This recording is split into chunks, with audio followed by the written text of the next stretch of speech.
नमस्कार, मैं Pankaj Kumar news university से। आज हम आए छपरा जिला सारण के माझी प्रखंड के पूर्व प्रमुख अखिलेश्वर मिश्र के यहाँ, और इनसे हम लोकसभा चुनाव पर कुछ चर्चा करेंगे। नमस्कार सर। हाँ, ये भी चुनाव का प्रोग्राम तो चल रहा है। अभी एनडीए और आज इंडिया दोनों का गठबंधन का विश्लेषण चल रहा है राजनीतिक स्तर पर।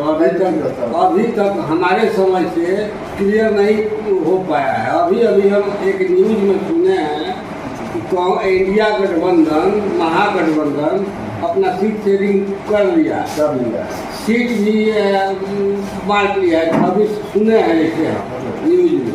26 राजद है, 5 लेफ्ट है और 9 कांग्रेस की टीम में गया। इतने से मैंने अभी न्यूज में सुना है। कौन कहाँ से चुनाव लड़ेगा इसका कोई फाइनल नहीं। हाँ, ऐसे हमारा जो कंस्टिट्यूंसी महाराजगंज है इसमें कांग्रेस की टीम में गया है, लेकिन कैंडिडेट कौन होगा आपको पता अभी तक पंचायत लोकसभा के तमाम लोगों को अभी तक पता नहीं है कि आप कैंडिडेट कांग्रेस का कौन होगा। तो यह अनाउंसमेंट नहीं होने के कारण जो है सो आप दुखी हैं।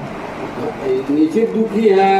सवाल है कि हम लोग राजनीतिक लोग हैं, हम लोग राजनीति में हिंसा चढ़ कर लेते हैं और चाहते हैं कि अच्छा ही उम्मीदवार आए, अच्छा उम्मीदवार जीते, क्षेत्र का विकास हो, देश का जो राजनीति है वो सही ढंग से चले। जैसे अभी विगत 10 सालों में जो चल रहा है केंद्र में शासन, मोदी का शासन जो चल रहा है, वह शासन इस देश के लिए घातक है, संविधान के लिए घातक है, गरीबों के लिए घातक है।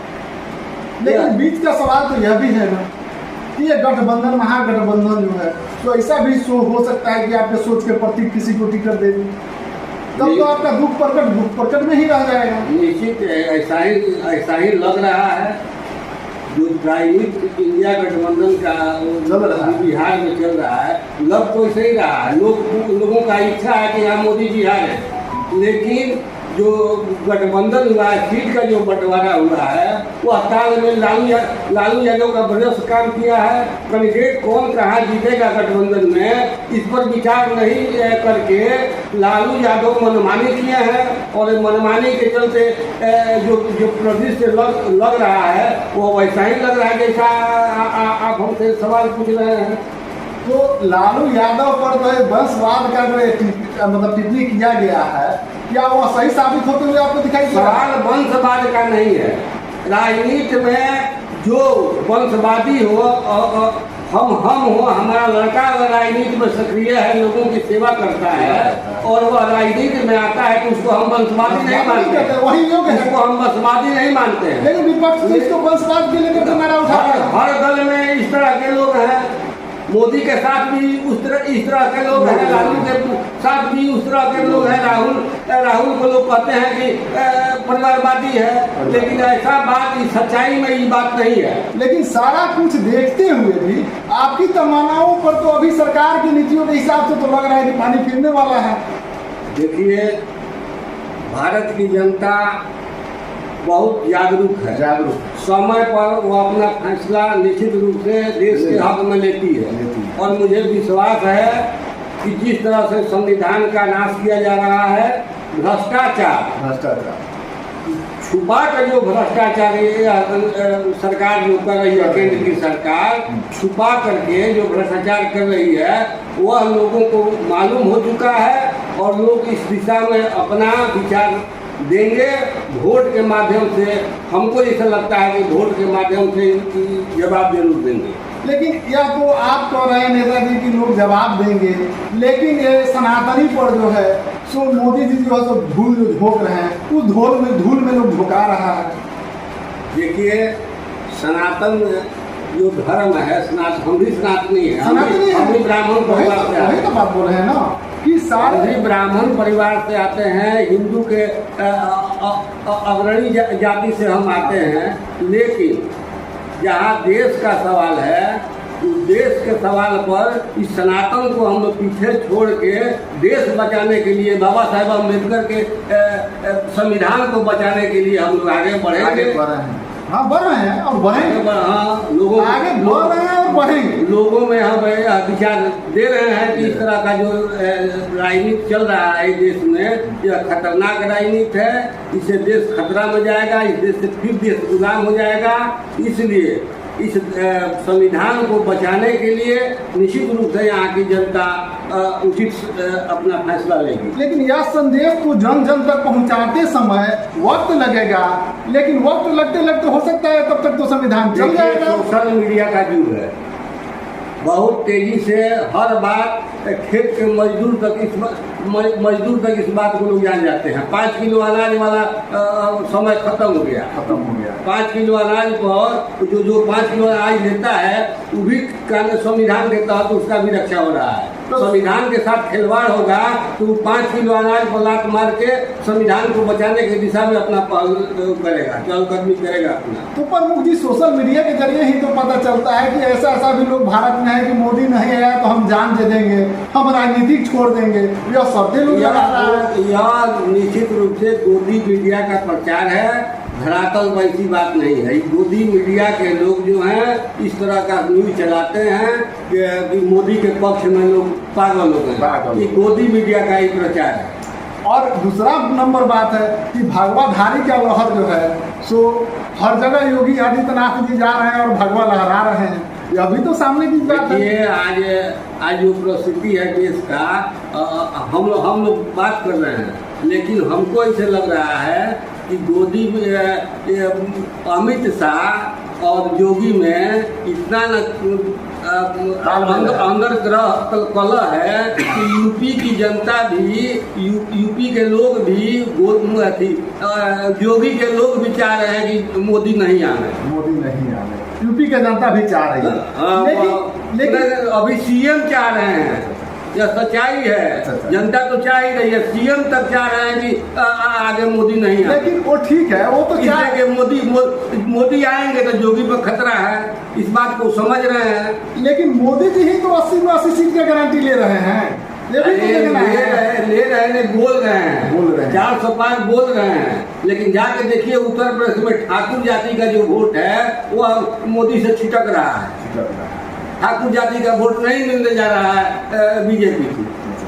तो यह लोग भारतीय जनता पार्टी वाला जो है जो सनातन का उल्लेख करते हुए पूरे भारत में लोग सनातनी झंडा लेकर के घूम रहा है। लोग इसी आधार पर जैसे वोट को एकत्रित कर रहा है। लोग अब फिर बार नया लगाया है 400 पार।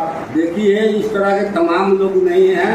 इसके पहले के चुनाव में आपने देखा होगा, तो सोशल मीडिया के लोग हैं, 37% वोट बीजेपी को मिला था।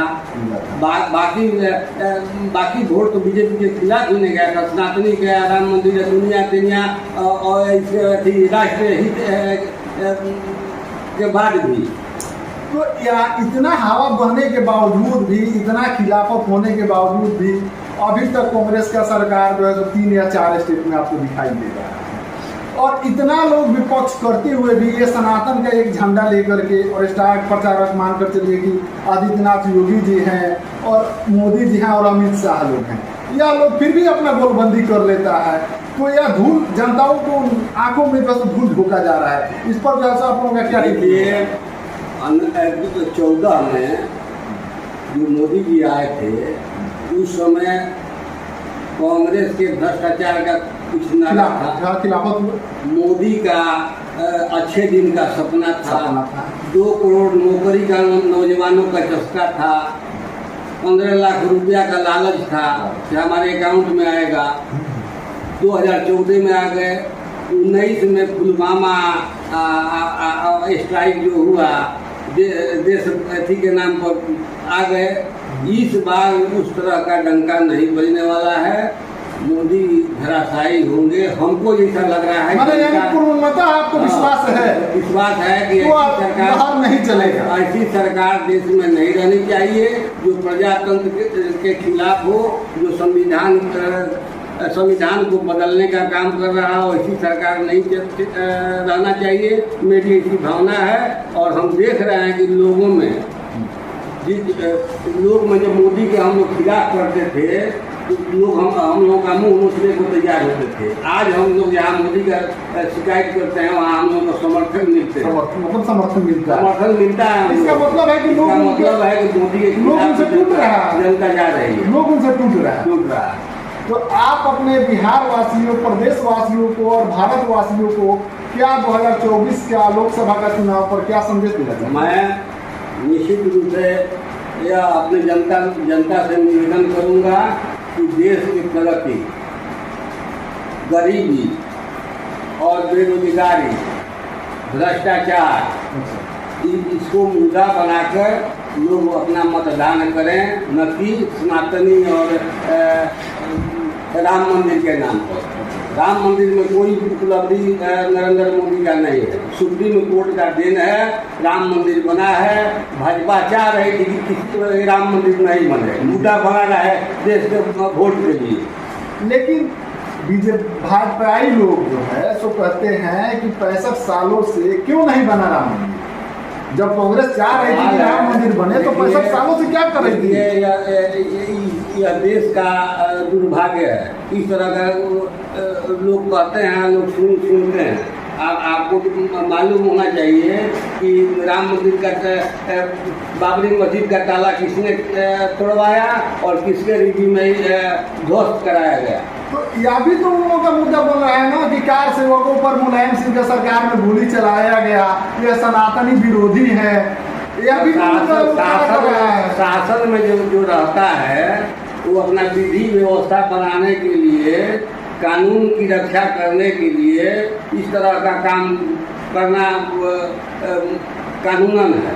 लेकिन भाजपाई लोग तो वही मतलब मुद्दा लेकर के जा रहे हैं ना कि हम लोग सनातनी, सच्चा सनातनी है। लेकिन एक समय था कि कार सेवकों पर गोली चलाया गया, उनकी नलिया बही। जनता सब जान चुकी है, जनता मूर्ख नहीं है, जनता सब जान चुकी है। यह किसी भाजपा का आप मोदी का देन नहीं है, यह सुप्रीम कोर्ट का देन है। भाजपा तो चाह रही थी कि राम मंदिर किसी दिन नहीं बने, मुद्दा बनी रहे वोट के लिए। लेकिन सुप्रीम कोर्ट को हम धन्यवाद देते हैं कि सुप्रीम कोर्ट इसके फेवर में फैसला दिया और राम मंदिर का निर्माण हुआ, राम मंदिर बना। यह सनातनियों के लिए खुशी का विषय है, लेकिन वोट का मुद्दा नहीं है। वोट का मुद्दा नहीं। वासियों और बिहार वासियों, बिहार प्रदेश वासियों को किस मुद्दे को नजर रखते हुए वोटिंग करने का आप संदेश देंगे? मैं न्यूज इन योर सिटी के माध्यम से देशवासियों को अपने तरफ से यह संदेश देना चाह रहा हूँ कि आप लोग जातिवाद से ऊपर उठकर, धर्म से ऊपर उठकर बेरोजगारी को मुद्दा बनाइए, गरीबी को मुद्दा बनाइए, संविधान को मुद्दा बनाइए, किसानों का एमएसपी का मुद्दा बनाइए और इस आधार पर अपना मतदान कीजिए। भ्रष्टाचार के खिलाफ, संविधान को नष्ट करने का जो मंशा है उसके खिलाफ आप लोग खड़ा होइए और अपना मतदान कीजिए और देश को सुरक्षित रखिए। यही मेरा निवेदन है। मैं पंकज कुमार न्यूज यूनिवर्सिटी से आज हमारे माझी प्रखंड के पूर्व प्रमुख अखिलेश्वर मिश्रा के यहाँ, और हमने 2024 लोकसभा चुनाव पर चर्चा किया कि इन्होंने खुले मन से संदेश दिया कि बेरोजगारी मुद्दा है, जातिवाद मुद्दा नहीं है। जातिवाद से ऊपर उठ करके अपना मत करें ताकि भारत हमारा विकास करे, बिहार विकास करे। यही मेरा शुभ संदेश है। Thank you. नमस्कार सर। नमस्कार।